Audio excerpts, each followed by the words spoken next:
Hey, Friendo, Steve here. Hey, Larson. And here we are. It's Friday, May 10th. A full, I don't know, what has it been, 2 months since WWE Backlash? Feels like it. 3 years ago.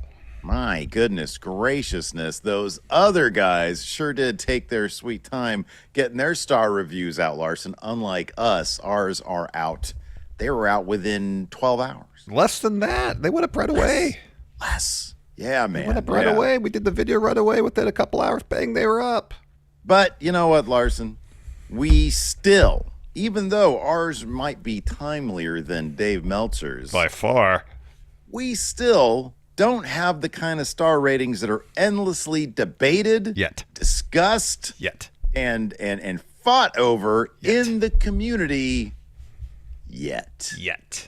So one day, people will make videos debating our star ratings, but until then, we're here to react to those other guys, the Wrestling Observer star ratings from WWE Backlash. Yes. Are you ready? So there's 5 matches. You're in the hot seat today.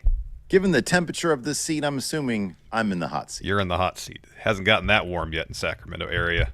You're in the hot seat. That's why you're going to be hot. getting there soon, though. Oh, boy. You got that right. Let's start off with the first match. Seems like the right place to start. Of course, that was tag match. His bloodline, Solo Sikoa, Tama Tonga, defeating Kevin Owens and Randall Keith Thornton in it being no DQ match in about 19 and a half minutes. This is what Dave had to say. The Orton entrance was an incredible thing to watch, and it turned into a 4-way brawl before the bell. Owens was giving stunners to security. Nick Aldis came out and said if they want to act like this, he's making it a no DQ and no count out street fight. Factual. Description. Tonga Loa debuted and pulled Tonga out of the ring. Paul Heyman looked shocked seeing Loa, like he had no idea about it. Loa hit Orton and Owens with the ring steps. Sikoa pinned Owens with a Samoan spike. Super opener. What did Dave Meltzer give this match? Thank goodness for the clutch editorializing there from Dave Meltzer. I want you to give me the number of stars you think it was, and Tonga Loa. I don't know what you can call this match. Okay. All right. So first off, let me think of my answer. Super opener.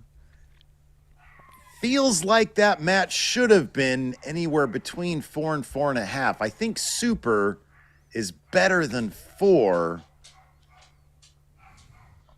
4.5 seems a lot. I'm going to go with 2, 3, 4. 4.25. 4 3/4. What? It was a really good match. It was a really good match. The crowd was awesome, and I think if history tells us anything, if the crowd is electric and really into the show, it amplifies every star rating score that Dave gives for that particular show. It feels like. Yeah. That's something to keep in mind. Maybe something to keep in mind. Let's move on to the next match. Bayley successfully defended WWE Women's Championship against Naomi and Tiffany Stratton, won in about 13 and a half minutes. Dave said, Stratton looked great here. She's got the athletic ability and look, but her ring poise and ability to adapt to what is going on naturally is incredible for someone who has had so few matches. I've never seen an American woman wrestler at her level in so few matches. Wow. This match was super. Maybe the second best WWE Women's match this year. Stratton missed the prettiest moonsault ever, and Bayley and Naomi did a 3D on Stratton, who rolled out of the ring. Bayley and Naomi traded cradles until Bayley got a reversal for the pin. What did Dave give this match? All right, so he said maybe the second best, and I think he gave the best 4.5. That was whatever that match that was. Was Bayley and Io at WrestleMania. And I think he gave that 4.5. I say he gave it the same star rating, 4.5. You're on the board. Oh, thank God. Okay. 4.5 stars. 1 out of 5. I'm at 20%, baby. Well, that's the minimum you'd get. Right now, you're 50%, 1 to 2. Let's move on to the World Heavyweight Championship match. You know me. You know me. Once I got my 1 out of a 5-card, you're just cruising, match man. card, everything else is gravy. Damian Priest defended the World Heavyweight Championship against Jey Uso and defeated Jey in about 15 to 3/4 minutes. Dave said the following. Uso hit a tope right away. JD McDonough interfered to set up a Priest spear for a near fall. Priest then yelled at McDonough, noting he told all of Judgment Day that he could beat Uso by himself and didn't want their help. Uso super kicked McDonough. Priest did a splash off the top rope for a near fall. The building at one point was shaking like Arena Mexico. Uso did a tope to McDonough and a spear to Balor. Uso went to the top rope and Priest shook the ropes and chokeslammed Uso off the middle rope for the pin. After the match, Balor and McDonough were stomping Uso when Priest surprisingly pulled both off and yelled at them nothing that Uso had already lost. Noting that Uso had already lost the match. What did Dave give this one? Not much to work with in terms of editorializing, I'm sorry to say, Steve. Thought it was a solid match. I'll propose this. I feel like this would have been a 3.5 to 3 3/4 match on a usual card with kind of a mid crowd.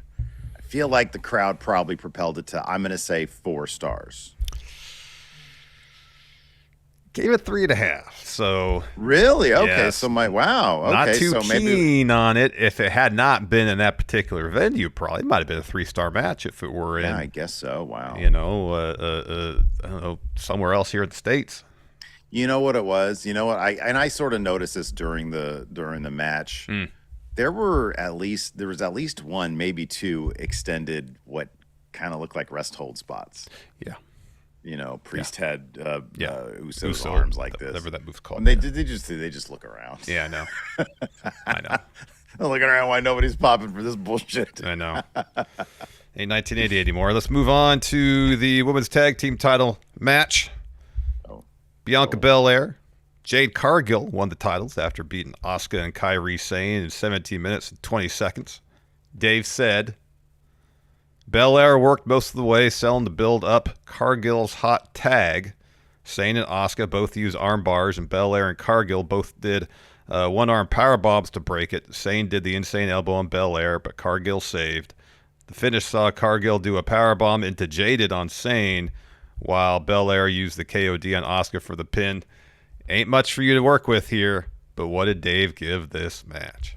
All right, let's do some math. I know for a fact that Dave will mark this heavily because of the sequence of miscommunication. I will say this. That sequence is not noted whatsoever in his write-up for this. Although he does say this. Then Cargill was selling. She was very mechanical in this part of the match. Basically, she pauses and thinks what to do next rather than flows like Stratton did with similar experience. Yeah, that helps. He does like EO. Io, this Io is wasn't in this Asuka. match, Yeah, this is Steve. Asuka and Kyrie. Yeah. He likes Asuka. Probably likes Kyrie. Oh boy, this is a tough one. I'm gonna say I think that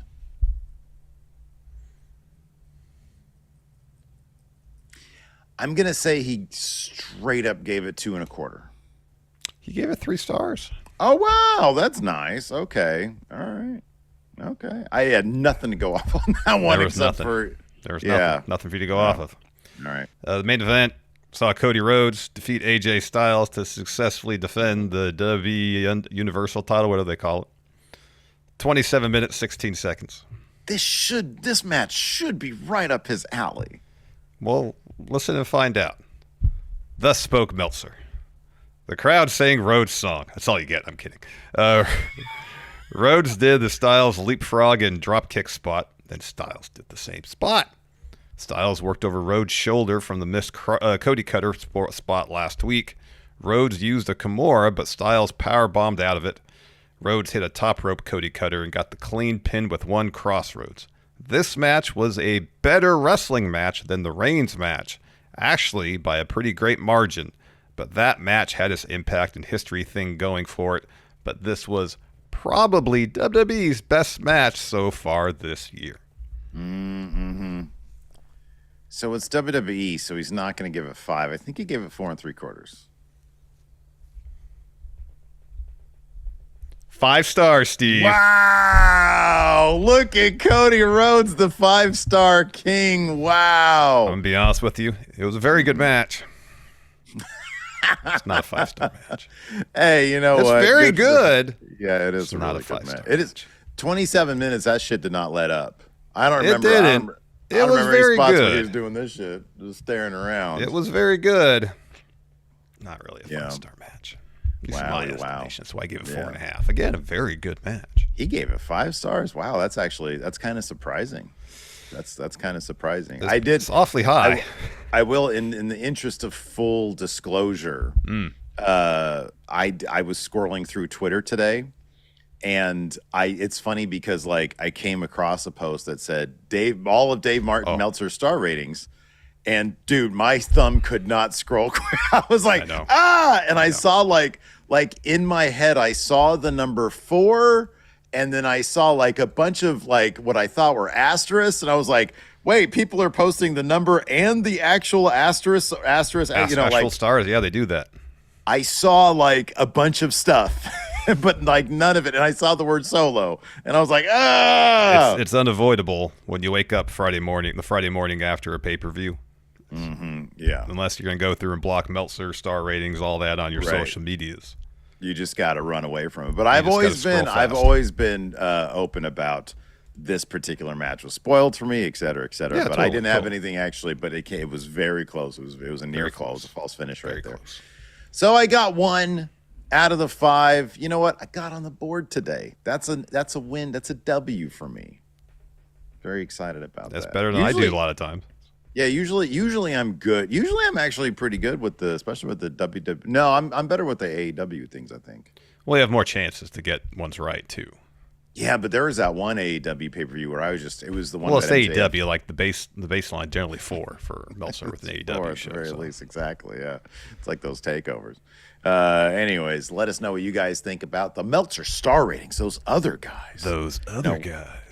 The other guys have like a 30-year, 40-year head start on us doing star ratings. So, maybe by the year 2064, our star ratings will be as debated as those other guys.